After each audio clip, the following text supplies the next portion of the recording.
কিন্তু আমি প্রশ্ন করতে চাই, শুধু একটা কথা বলতে চাই যে আজকে যারা আলেমদের বিরুদ্ধে অপবাদ দিচ্ছে, এদের চরিত্র কি? ধর্ষণের সেঞ্চুরি এরা পালন করছে। যারা ধর্ষণের সেঞ্চুরি পালন করছে তারা আলেমের বিরুদ্ধে অপবাদ দিচ্ছে। যাদের ট্রাঙ্কের মধ্যে বাচ্চা পাওয়া যায় তারা আলেমদের বিরুদ্ধে অপবাদ দিচ্ছে।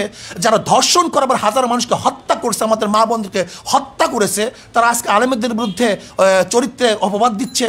আমি মনে করি সুই চালন যদি সুইকে বলে তোর পিছনে ছিদ্র, এইটা সেই অবস্থায় পুষতে।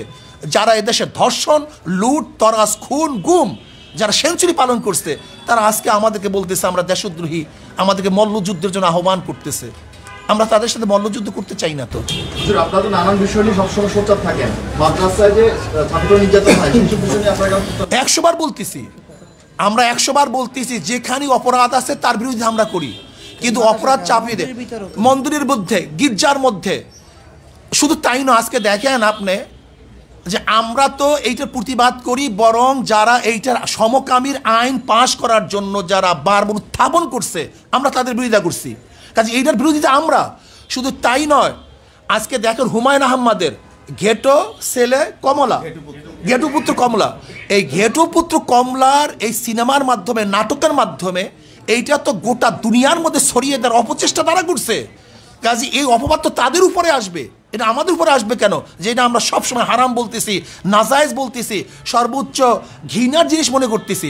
কাজে আমি মনে করি দেশ যেহেতু নষ্ট হয়ে গেছে, দেশ যেহেতু ধ্বংস হয়ে গেছে, কাজে এর কিছু আচরণ সব জায়গায় লাগতে পারে। এটা বিচ্ছিন্ন ঘটনা, তাদের ইতিহাস জানতে হবে। বঙ্গবন্ধুর পরিবার ইরাকের বিদেশি অনেক আগে এখানে আসছে ধর্মপ্রচার করার জন্য। তারা জাতিগতভাবে ধার্মিক, তার বাবা ধার্মিক, তার দাদা ধার্মিক, তার সমস্ত গোষ্ঠী ধার্মিক। খোদ বঙ্গবন্ধু কে বলেছেন এদেশের ডাকাতরা, চোরেরা সব কিছু নিয়ে গেছে, কিন্তু ইমানদার লোক আমরা বেঁচে আসি, ইমানের সাথে তাদের মোকাবেলা হবে। এটা বঙ্গবন্ধু নিজের বক্তব্য। তিনি কি বলেছেন? ইনশাআল্লাহ আমি বিজয় হব।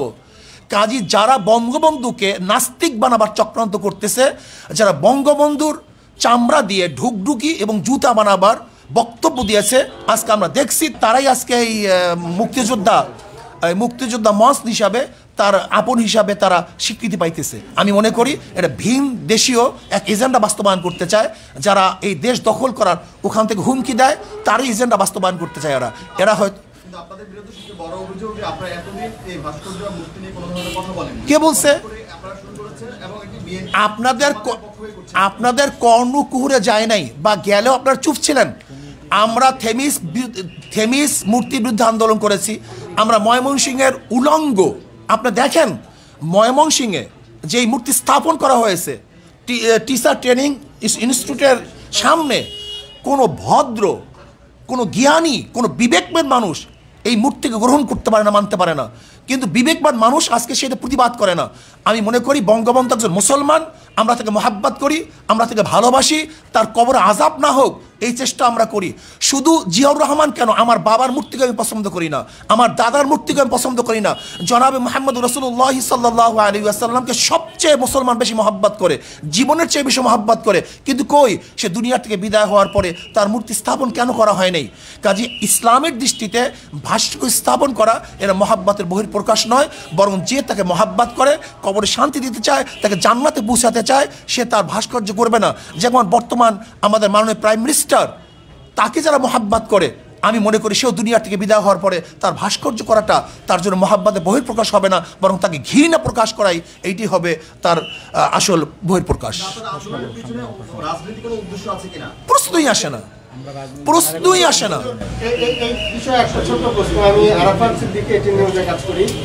আপনারা বলছেন যে আপনারা সরকারের কাছে আপনাদের বক্তব্য, মুসলমানদের বক্তব্যটা তুলে ধরেছেন, তাদের দাবিটা তুলে ধরেছেন। সেই দাবিটা তুলে ধরতে তো প্রধানমন্ত্রীর কাছে আপনারা সরাসরি যেতে পারতেন। আমাদের দেশের প্রক্রিয়া এইভাবে, আমাদের দেশের প্রক্রিয়া দাবি, সরকারের কাছে দাবি জানাবার প্রক্রিয়া হলো জনসাধারণকে সামনে নিয়ে তাদের বক্তব্য উপস্থাপন করা। এইটি আমাদের দেশের প্রক্রিয়া, গণতান্ত্রিক রাষ্ট্রের পদ্ধতি প্রক্রিয়া এইভাবেই হয় দাবি জানাবার। আমি নিশাত হাসান নিউজ 24 কাজ করি। যে সংগঠনগুলোর কথা বলছেন বা যারা আপনাদের সাথে মামলা করেছেন তাদের দাবি হচ্ছে যে ভাস্কর্য এবং মূর্তি এক হয়, এবং গেল কয়েকদিন ধরে এই ধরনের বক্তব্য আমরা গণমাধ্যমে পাচ্ছি। তো আসলে আপনাদের কাছে একটু ব্যাখ্যা দেন। আমি একটুখানি এটার সাথে একটু যুক্ত করতে চাই যে সরকার মানে যাদের পক্ষ থেকে মামলাগুলো করা হয়েছে বা যারা এই যে আপনাদের বিরোধিতা করছে তারা বলার চেষ্টা করছে যে শুধুমাত্র বাংলাদেশেই না, পৃথিবীর বিভিন্ন ইসলামী দেশেও নানান ধরনের ভাস্কর্য তৈরি হয়েছে এবং সেগুলো তাদের ঐতিহ্যকে লালন করছে। সুতরাং ভাস্কর্য এবং মূর্তি এক না, এবং ভাস্কর্য আসলে শরীয়ত বিরোধী নয়, এবং যারা ভাস্কর্য বিরোধিতা করছে তারা ধর্মের অপব্যাখ্যা দিচ্ছে। আপনাদের যুক্তিটা ব্যাস আলহামদুলিল্লাহ, কত সহজ। যদি তারা ভাস্কর্য স্থাপন করে মূর্তি স্থাপন করবে না, যদি এটা সরকারের আন্তরিকতা হয় তাহলে এখন প্রমাণ করা দরকার ভাস্কর্য মূর্তি এক কি এক না। যদি এক না হয় তাহলে দ্বিতীয় প্রশ্ন আসবে, আর যদি এক হয় তাহলে তারা ফিরে আসবে। আমি প্রশ্ন করতে চাই, যারা মূর্তি স্থাপন করে তাদেরকে কি বলা হয়? ভাস্কর বলা হয়। আর যারা ভাস্কর্য স্থাপন করে তাদেরকে বলা হয়, তাদের ভাস্কর বলা হয়। সহজ কথা। মূর্তি স্থাপন, মূর্তি যে বানায় তাকেও ভাস্কর বলা হয়, যে ভাস্কর বানায় তাকেও ভাস্কর বলা হয়। শোন, স্পষ্ট হতে ইসলামের দৃষ্টিতে আমি পরিষ্কারভাবে বলতে চাই, একটা হলো ভাস্কর্য বা মূর্তি স্থাপন করা, আর সেটাকে পূজা করা। যদি কেউ মূর্তিকে পূজা করে সেটা শিরক হবে, আর স্থাপন করে হারাম হবে, নাজায়েজ হবে। যেমন কেউ যদি মদ পান করে হারাম হবে, কেউ যদি জায়েজ মনে করে বেঈমান হবে, কুফুর হবে। কেউ নামাজ না পড়লে ফাসেক হবে, কেউ অস্বীকার করলে কাফের হবে। ঠিক কেউ মূর্তি স্থাপন করলে এটা হারাম হবে, নাজায়েজ হবে। কেউ সেখানে সেজদা করলে, তার কাছে আরাধনা করলে সেটা শিরক হবে। একই জিনিস।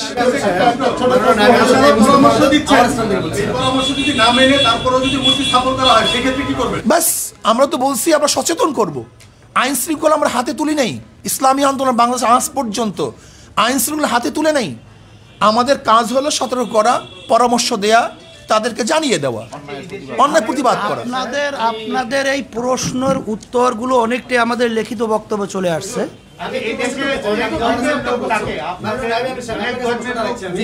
প্রশ্নটি হলো যে ভাস্কর্য ভাঙ্গার আন্দোলন নিয়ে বা বর্তমানে কিছু বক্তব্যকে ঘিরে দেশের 3 জন আলেমের নামে রাষ্ট্রদ্রোহ মামলা হয়েছে, সেখানে আপনিও আছেন। এই বিষয়টা এখানে এসেছে।